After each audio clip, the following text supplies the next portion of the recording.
evening, cult members, and welcome to the Pop Culture Cult. I'm Sean. I'm Janice. And this is the big shoe. The really big shoe. Really big shoe. The shoe of really bigness of the shoeness.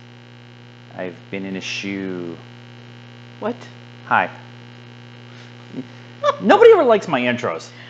Nobody. I'm pointing my fingers at the person on my left for those on the podcast feed. Whatever. Janice sits on my left. Hi, everybody. We're going to do a video version. So when you get done listening to this on the podcast feed, please go over to YouTube and click on it. Just run it in the background or whatever.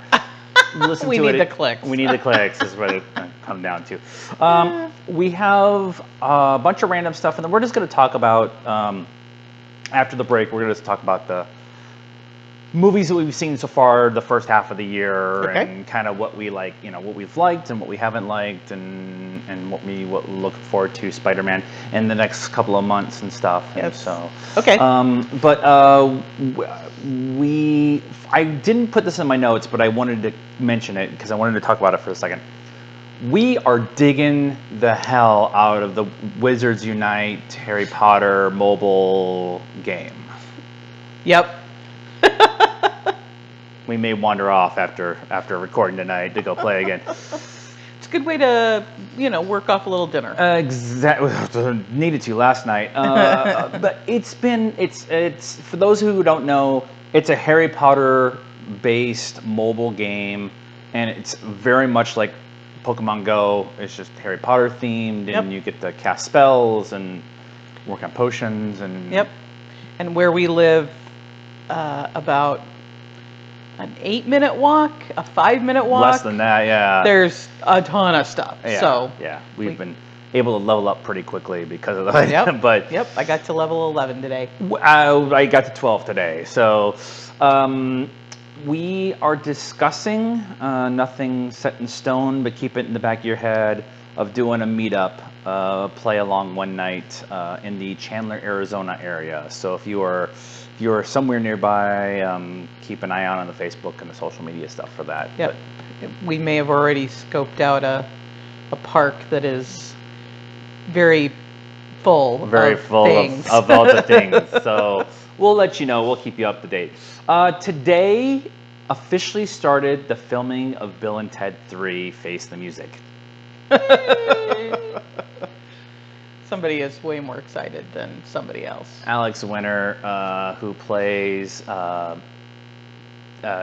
Bill S. Preston, Esquire, posted a picture of a T-shirt that said "Wild Stallions" on the back of it, and said we started filming today. So nice. I just wanted to throw that in too because it's actually happening. Like for the longest time, it's happening, people. That's true. They have been talking about it for a couple years, I think. They've been trying for a couple years to get done, and then they finally said, "Okay, we're actually doing it." And then there was really nothing going on, and then there was casting news, and then the Keanu Sans is going on. Keanu Sans right now is going on.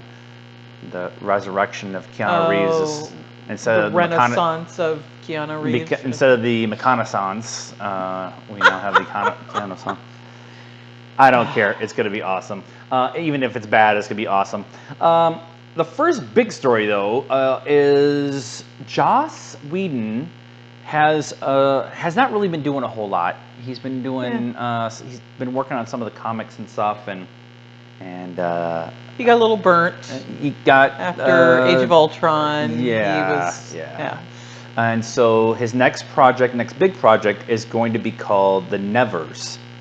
Which is going straight. It was skip the pilot, skip everything else. It's going straight to series on HBO, and it is an epic sci-fi drama about a gang of Victorian women who find themselves with unusual abilities, relentless enemies, and a mission that might change the world. So it's a steampunk filled sci-fi. Okay, it's on HBO, so he can do a little bit more of, like, he kind of pushed the envelope with Buffy and multiple times they pushed Angel, but now he can just put it all right out there. Yeah, and I think it'd be nice to see him do that, like actually go maybe push that boundary and not have to be um, tied down to whatever the Marvel thing is, or whatever like regular network TV was, and stuff like that. You can tell the story. Not that he never told the story the way he didn't want to do it, but it was like, I'd like to see, let him go full, full horror. Actually, it would be cool if it was kind of a sci-fi horror. If it's I guess I don't know. I don't know what it's going to be. But they hired Laura Donnelly. Laura Donnelly was on Outlander, and she was in the new Tolkien movie. I think she was a love interest in the Tolkien movie with Nicholas Hoult. And I'll have to look it up because I don't know who she is in Outlander. Yeah. I might know who she is, but she's not the main. Right. It's cool that like I won't say it's cool. Let's be honest. HBO's throwing money at everything, hoping that something will stick, like Game of Thrones, including the Game of Thrones prequel. So, if this hits because of the subject matter, it'd be kind of cool to see how they go forward with that and moving on and stuff. I was reading an article today on Radio Times. Radio Times is a UK-based news, entertainment news thing, like our Entertainment Weekly, that Radio Times. Okay. They are talking about, we may get an episode of Doctor Who before the early 2020 season. Right. So if that is actually true, I know they're filming right now because I've seen set photos of them. Okay. And Jodie Whittaker showing up to work in the most ridiculous outfits possible. I think she's trying to. I think she's actually trying to embarrass the rest of the of the friends. I need to see these pictures. Yeah, I've shown you a couple of them where she had the one with like the Elton John glasses, the really big glasses, Oh and the yeah, flower and stuff like that. yeah. So Okay, yeah. it's like when you invite your crazy aunt to dinner is what I think the caption was, which is perfect for Jodie. But let's speculate responsibly here. Okay. Probably it's the UK. Probably not Christmas. They've already kind of said they're not doing the right. So Christmas maybe New thing. Year's. Yeah, that would make sense. They haven't really done a New Year's thing. Didn't they do a New Year's one this last year? Because they didn't do Christmas. Remember? Right. They weren't going to do Christmas. They did New Year's. Right. And then they had like a break until April. Right. So they could do the same thing. The New Year's one was Capaldi's last episode. Right. And so all of this is flooding into my head as we're talking about it. I actually totally forgot about it until. But New Year's would make sense. Yeah. Kind of have a new tradition with the new group and stuff. Is that the point where they can? Because the rumor is they're going to start introducing a lot of the old stories and a lot of the old bad guys back into the show. Well, the season finale was the Daleks. Right. So, right. So they've done and that. And they've already said Cybermen will be in this season. Okay. Not the Cybermen. The Rhino. Oh yeah. So that's the potatoes. For the glory of the Centaurian Empire. Wow, I can't remember the freaking names. They will be the bad guys. In a tub. That's all they say. But it'd be nice if they start doing more of the. As much as they were trying to bring in new people, and they did, for those of us of the experienced kind of Whovians, we really missed a lot of the old references and a lot of the old winks and nods, and they got more and more about adding it in as the season went along. But I want more. Yep. I've invested a lot of time watching all the modern Doctors and many of the classic Doctors, and so right. You want your inside jokes.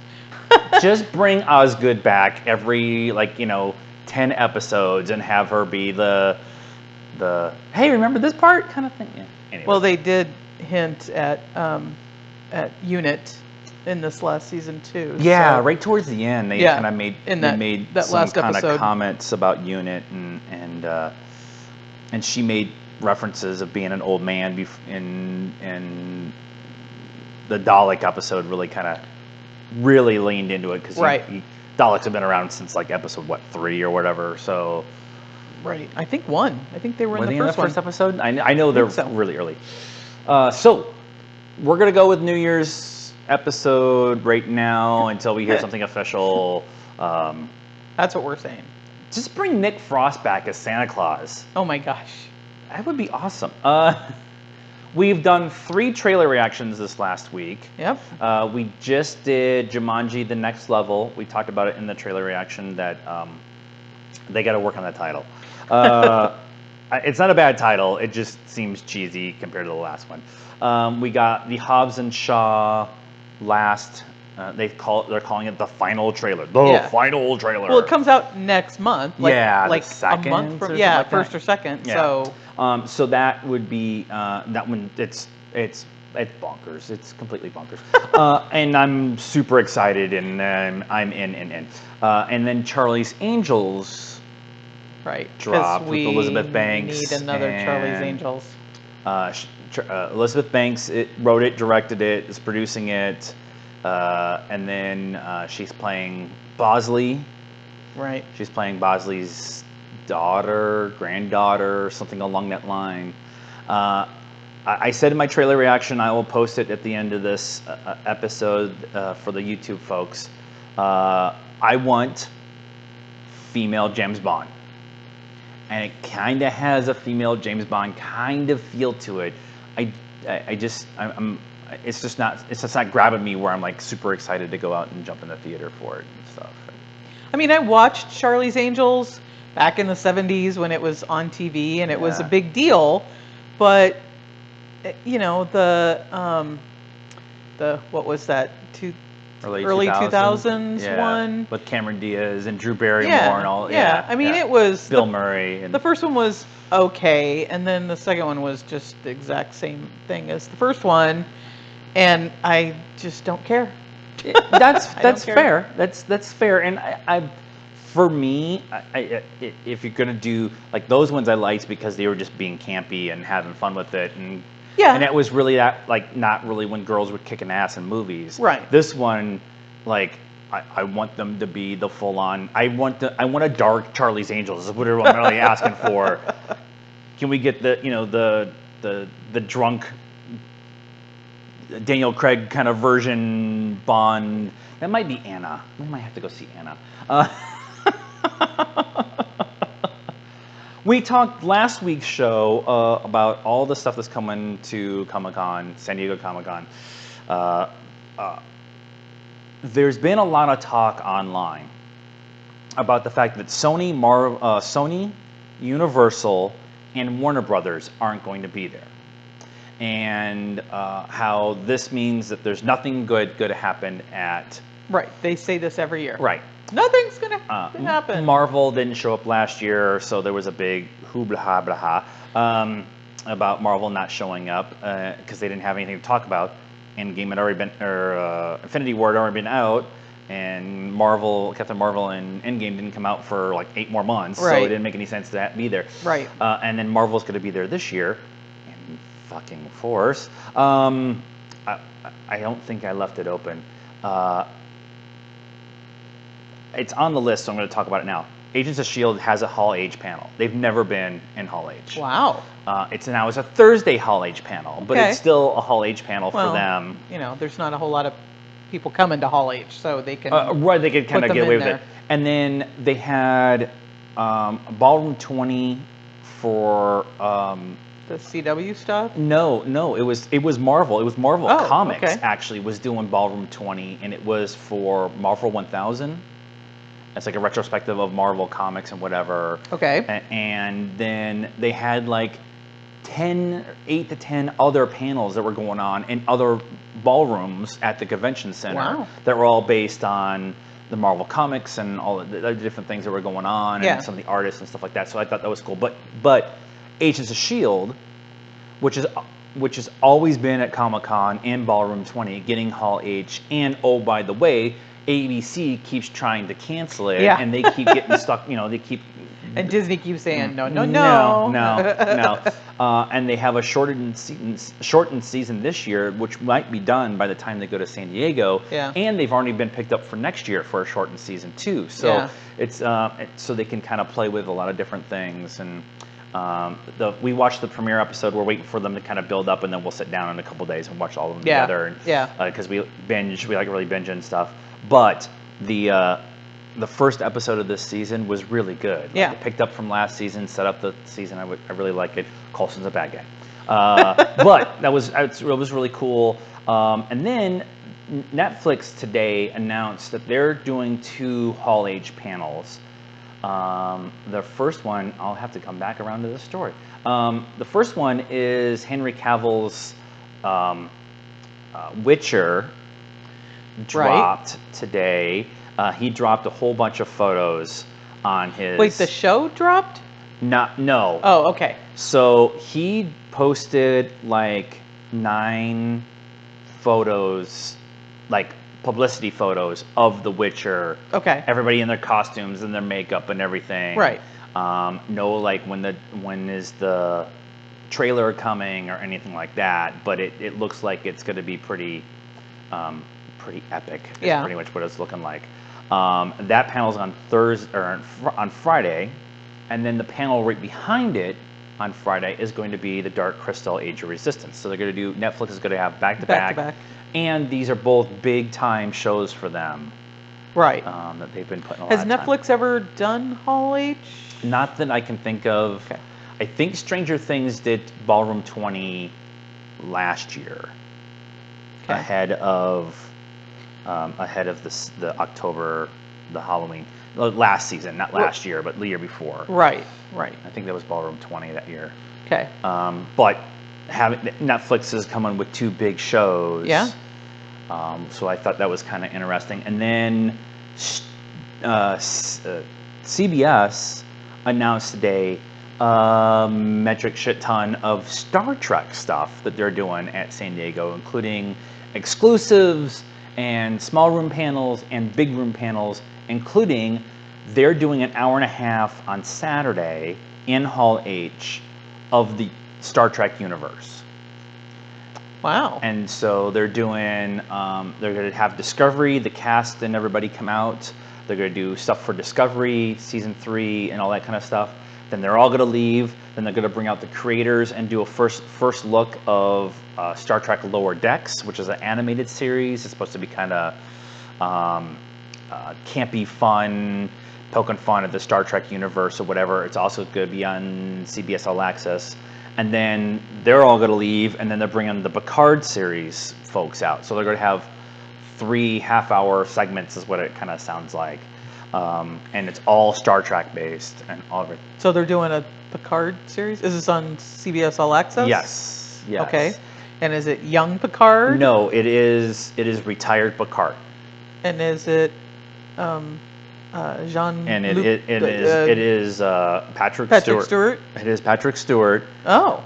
And the only thing that I've seen now, I expect them to do a trailer at this panel, but the only thing that I've seen so far is Picard walking through a vineyard in France, and he's kind of doing the gladiator thing where he's kind of rubbing the plants as going on, and they pan back, and the vineyard is in the shape of the Starfleet symbol. And that's from Generations, because there was at least one, maybe 2 episodes, and then he talked about how his family was he had there was an episode with his brother and stuff like And then there's one where he's like trapped in the simulator thing, or he's trapped. Is it Q? It might be Q, and he's living on this It's been a while since vineyard. we watched Generation, guys. Yeah. But one of the reasons I wanted to bring this up is Allison Pill is going to be in the show. Allison Pill is the redhead from Scott Pilgrim vs. the World, the drummer. Oh, okay. And so, and then Evan. There's a whole bunch of people in here that I've seen their names before, but the big thing is Jonathan Frakes, who was Riker in Generations, Yep. who hasn't done a whole lot of acting lately because he's been directing. Right. Directed all the episodes. Oh, okay. And so that's cool. So they actually announced Picard, the series, at the Star Trek convention in Vegas last fall. Okay. And Picard. Patrick Stewart walked out during one of the panels, and he was the one who got to announce it. Nice. Stuff, and nice. so it's been pretty, and it's in the Generations timeline. He is retired. He was an admiral. He retired, and stuff happens, and they bring him out of retirement. And I kind of getting the idea it's going to kind of have a feel like the old retired Sherlock Holmes, the Mr. Holmes that they did with Ian McKellen. Okay. Where retired Sherlock Holmes in the countryside had to go solve some crimes or whatever. Yeah. And so he kind of comes out of retirement. It's Matlock. We're not Matlock. I did that smooth transition about throwing in Sherlock Holmes because nice. Henry Cavill, going back to talk about him with Witcher, it came out this week that he has been brought on to be alongside Millie Bobby Brown in a new series a new movie called Ilona Holmes. Ilona is the youngest daughter of Mycroft and Sherlock. No, sister. Sister, daughter. Did I say daughter? Sister. That would awkward. Yeah. Youngest sister of Mycroft and Sherlock. Right. And I was worried about saying Minecraft wrong. These Ilona Holmes, no. Enola. I knew I was saying it wrong. Enola Holmes was a series of books that was written by Ellen Springer, and they were young adult books from she started writing them, publishing them in 2006. Okay. And the description is as follows, and I wrote the whole description on here because I thought it was interesting. The series starts with the disappearance of Enola's mother on her 14th birthday, and it's probably safe to bet that the possible film franchise will start there too. The story tells Enola's older brothers dismissing her concern over their mother's vanishing act and opting to send her off to boarding school in the interim. Enola is a progressive character, so Enola takes matters into her own hands and attempts to solve the mystery on herself. That takes her into the path of her older brothers and the case that they happen to be working on. Enola lands square in the middle of it. Okay. All kinds of stuff could be going on with this movie, but it's a young adult book, and so a young teen, girl kind of whatever. Right, and she's going to be super smart, like Sherlock and Mycroft, but the bickering that could be going on could be a lot of fun. Right, and she's younger, so she's more hip and with it today, and they're older, and they're going to be not hip because Sherlock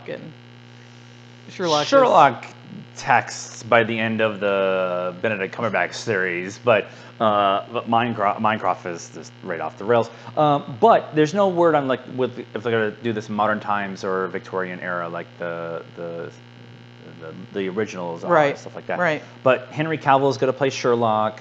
Millie Bobby Brown's gonna play Enola, and Helena Bonham Carter is gonna play Enola's mom. Okay. And so I just think this movie could be a lot of fun. Yeah. It could be. It's a series of 6 books, so they could do. Everybody's looking for the next, Harry Potter or whatever. Right. Yeah. Yeah.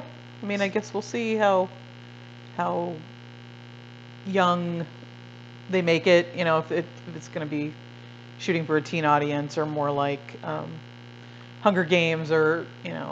The later Harry Potters where the adults will get into it too. So Well, we'll to be fair, the Harry Potter books were written to as the kids got older. The books got much more mature in the process. So I haven't read these books, so I don't know either way. But yeah, I'm interested because Henry Cavill playing Sherlock, and Millie Bobby Brown, and Millie Bobby Brown right now being in anything is pretty much going to get our attention. Right. Stranger Things is in like 3 days. We're going to go to break, and then we're going to come back, and we're going to talk about movies that we have, the movies we've seen this year. Let's just put it that way, because the list is bigger than I think I thought it was going to be, and then and not nearly as big as we thought it should be. That's what she said. That's what she said. We'll be right back. Hello, cult members. Like what you've heard on this podcast? Then please subscribe and follow us here. You can also find us on Facebook at the Pop Culture Cult. We're on Instagram at PopCultureCult1, and we're on Twitter at Pop_Cult1. We're also on YouTube at PopCultureCult and on the Stardust app under PopCultureCult. Please help us by liking, following, and subscribing to everything we have. This helps us build a bigger and better cult of pop culture. And we're back. Da-da-da-da-da. Yes, we're back. We're back. We have talked about this in the past. We have the A-list from AMC. Yep. We really like having the A-list. We have not seen nearly enough movies lately, and we have no real excuse for it other than we've had some stuff going on. We had some stuff going on, but if it was something we were really into, we probably would have. Yeah, I mean, there was a couple movies we originally wanted to see, and then they started getting really bad reviews, and then we were like, I don't really want to see it anymore. Yeah. Men in Black International being one of them. Yeah. So yeah, I still want to see that. I want to see Anna. We're going to see Far From Home on Wednesday. Yep. Which we're both really excited for. Right. And then Hobbs and Shaw. We talked about the trailer reaction earlier with Hobbs and Shaw. Yep. We have our Lion King tickets. Lion King. I forgot about Lion King and stuff like that. But we wanted to talk about a little bit what we've seen so far this year.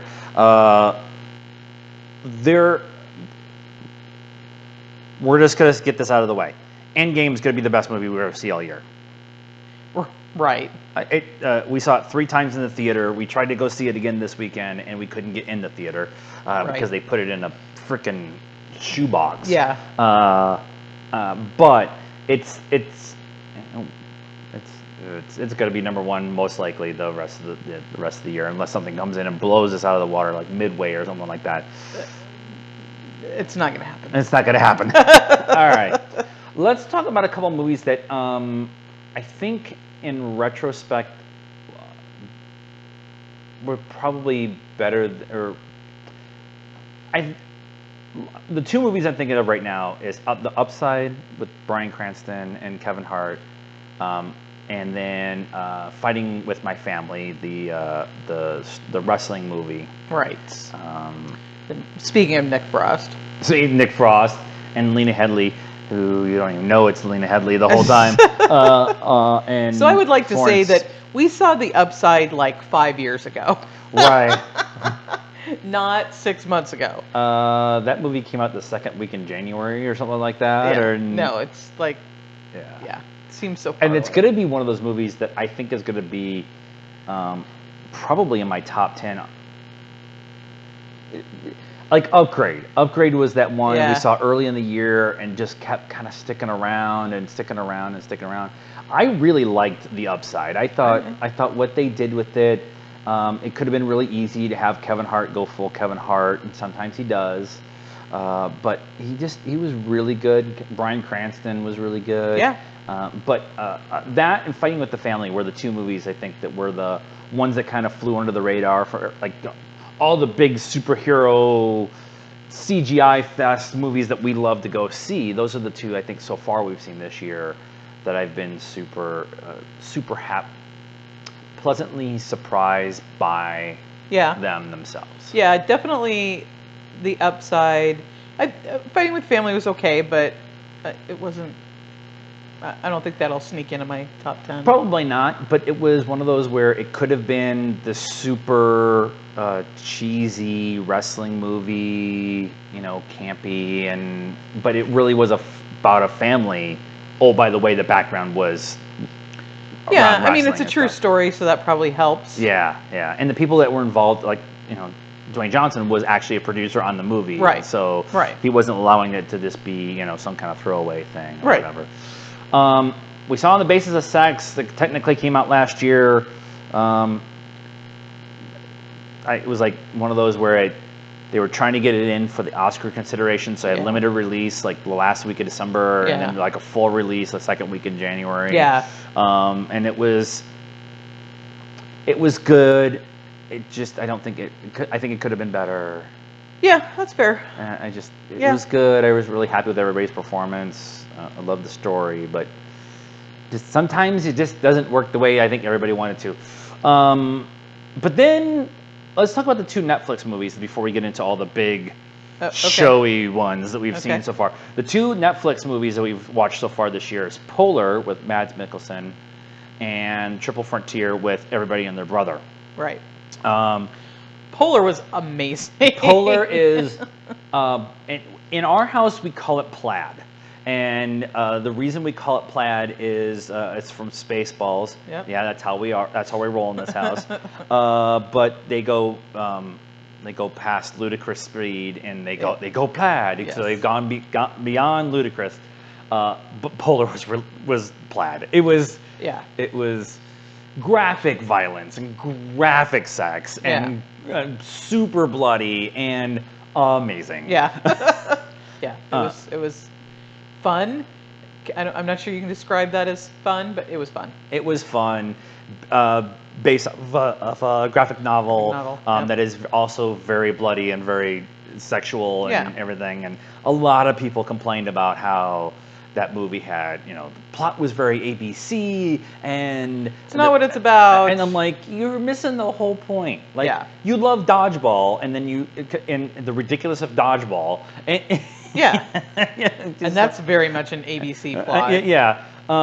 Triple Frontier, I really wanted it to be a whole lot better with that cast. I liked it, but it wasn't a world beater and stuff. And, I can pretty much say I've really already forgotten what it was about. So. Somebody posted something on one of the movie pages on Facebook and said, Triple Frontier was terrible. I'm like, Triple Frontier? Why does that sound familiar? And I had to go look up what Triple Frontier was.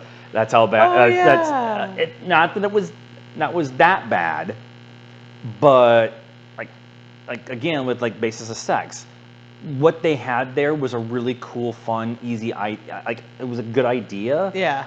But I don't think that, and I don't think they even executed it badly.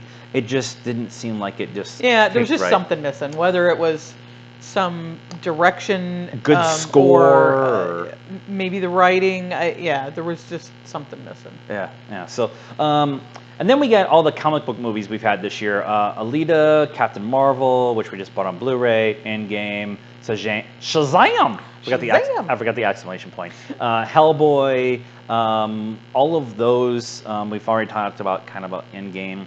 Shazam was a lot of fun. I really liked it. I don't know if I'm going to buy it, but it was good.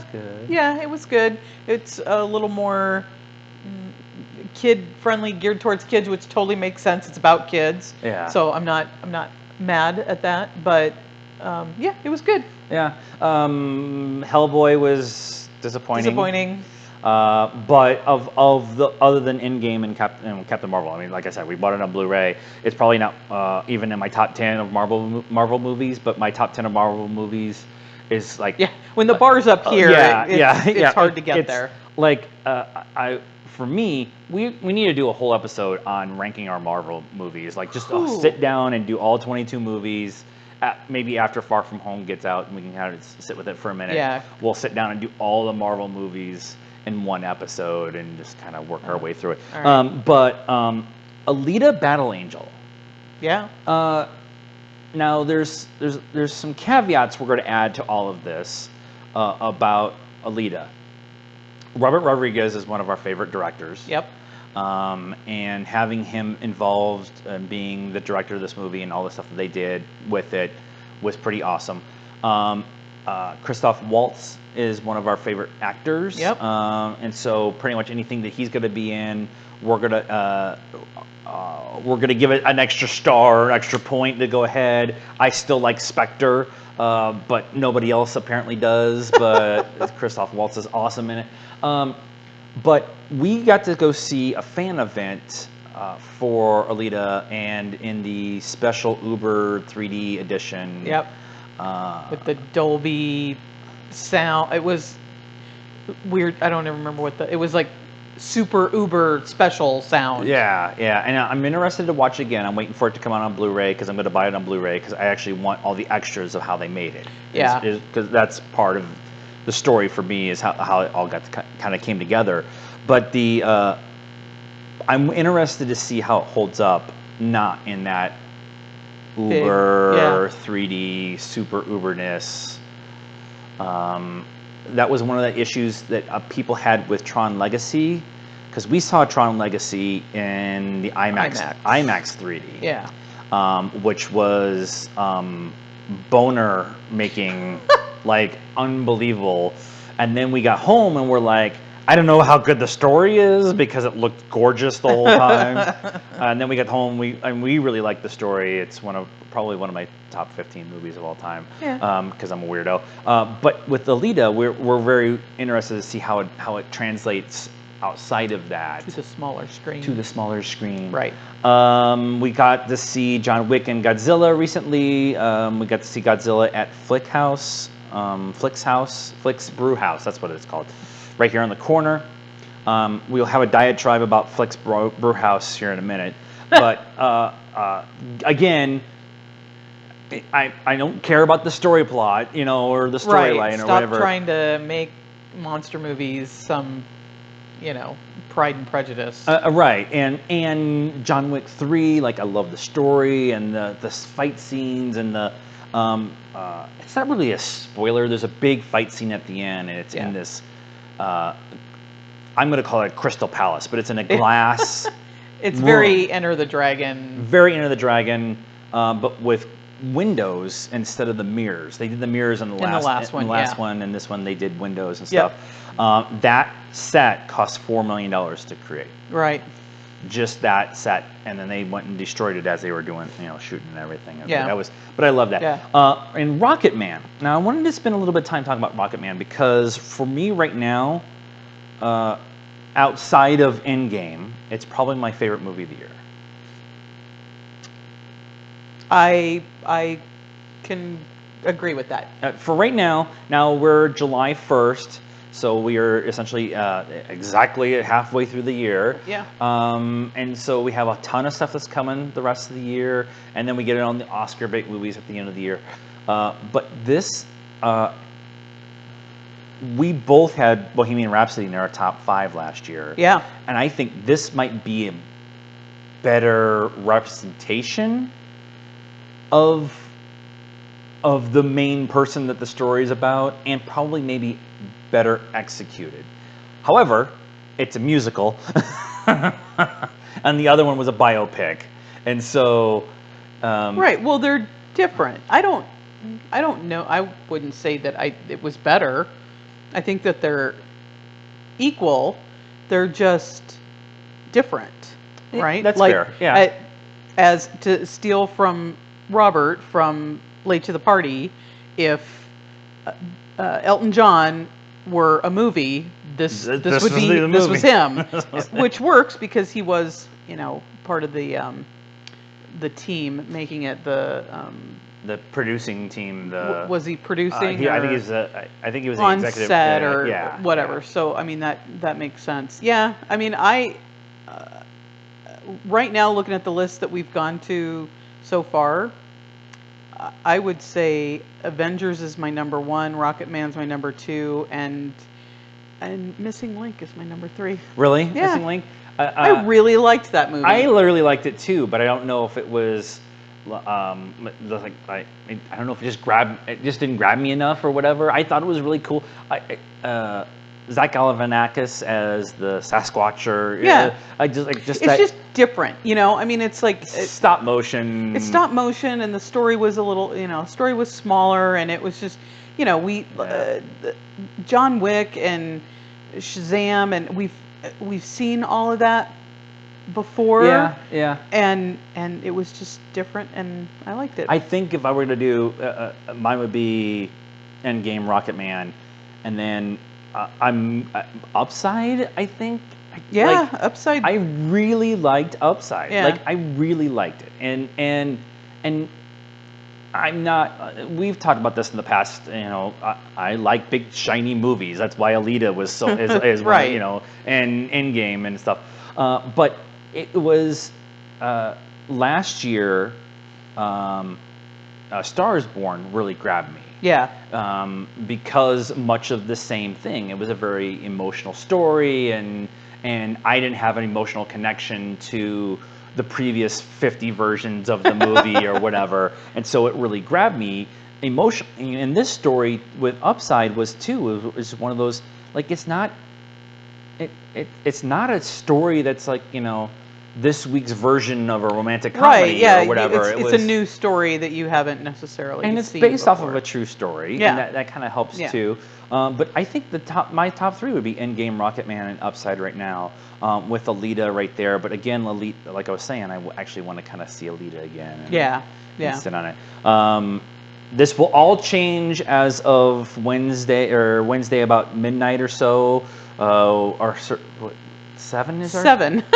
Well, I'm waiting until after the movie Okay. to change. This will all change. Okay. How about Thursday morning? Thursday morning on the 4th. From what every review I've seen says Far From Home is amazing. I expect it to be amazing. I expect nothing less. And we had to talk about this. I guess it was last night or the night before. There was vodka involved. But we were talking about trying to curtail our expectations of movies, and maybe Right. how that like Hellboy I was super excited for and was super disappointed by it Right. because of that. But I'm trying to curtail my enthusiasm for Spider-Man as much as I possibly can, knowing not knowing anything about the movie, but knowing how everybody's reacted to the movie. Yeah. Has Yeah. been a big thing, and so all of this will change as of Thursday morning, and then we've got all the stuff that's coming out this fall, including Rise of Skywalker and all that stuff. So, Oh yeah, there's a ton of stuff. yeah, coming so out, we will keep you abreast. Yeah, I said breast. We will keep you abreast of all of our movie selections as we go along, and as things kind of settle down here, we'll try to get back into the movie thing. If we were actually going to be home this week, we might have gone and seen another movie or two, but well, our 2 slots are occupied. You get 3. 2 of them are already occupied. One after we go see Far From Home, then we'll have 2 again. But we're also in the middle of buying a place, and yeah. So we got all that. lots of drama going on. All the things. So that is our show this week. We would like to ask you, what has been your top 3 movies from this year that you've seen so far?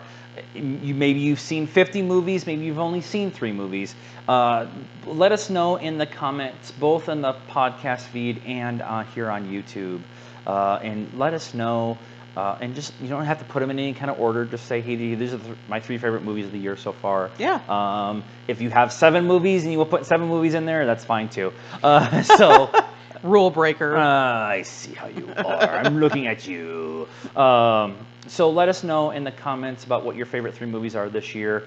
And keep an eye out for that Harry Potter Wizards Unite event meetup thing. There might be some free swag. We might be doing some things there. And so if you haven't already, please subscribe to wherever you're listening, YouTube, Anchor, Spotify, all that kind of stuff.